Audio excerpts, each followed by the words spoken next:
Yes. Ibintu mwana nabyaye. Gusa buriya nta sono ufite. Uzagenza mpambike. Izo swingina wazinzana waru. Urambara. Hano niho abanzi n'abatunitse. Byose.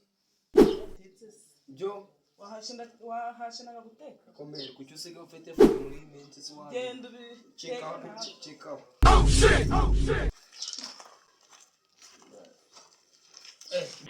Meri uzidiwe. Kalmanze nje kula mushiki wanje witwa Eme. Arakantu ngiye kumubwira warumye. Gari kuzuteka. Kame ngusize warumye. Ubanga kuzituteka. Tawakira. Kiramenya kuri ni. Meri wowe. Nizere ko yetu bangu. Kabisa. Mbasita kiri bitese. Babro murugomere yarabu. Ugeze mu rugo bugiye guteka ziramufana. Bro. Akanura gafite.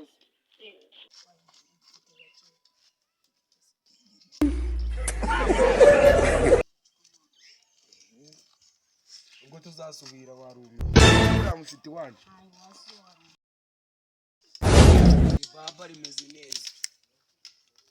Naryaryo ariko natari kumwe na gishuti cyanje. Mbese bite mwana?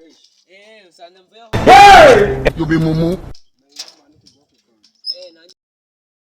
Bana kira nanjye nguye kuntuze kwimogisa. Karenzera. Imunzi. Nayibor. Kwa momosha moyize umuzi aryoheje warumye. Amugabo ndamukunda. Cyana. Yesu we, indaya mbaya. Katuwe turi kuganira. Ndanyega. Ibintu byasonize. Aha. Nuko nakoze Oya oya buretse gato. Meraguci. Ibintu byabashire ntago mbigozwe. Yenda yagira ukumva amagambo ari kuvuga ngo hano mubwira. Oya ndarwaye nameze nago meze neza.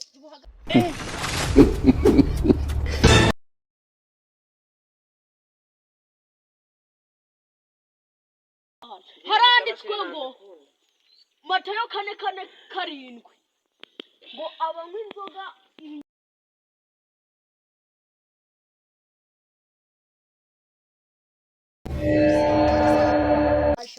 Ajya muri pasteur. Shari mwimukubita mu murenge. Oya, pasteur. Mureke mwimukubita. Pasteur yigendere. Ay, uramenyera ku kantu ni kabi.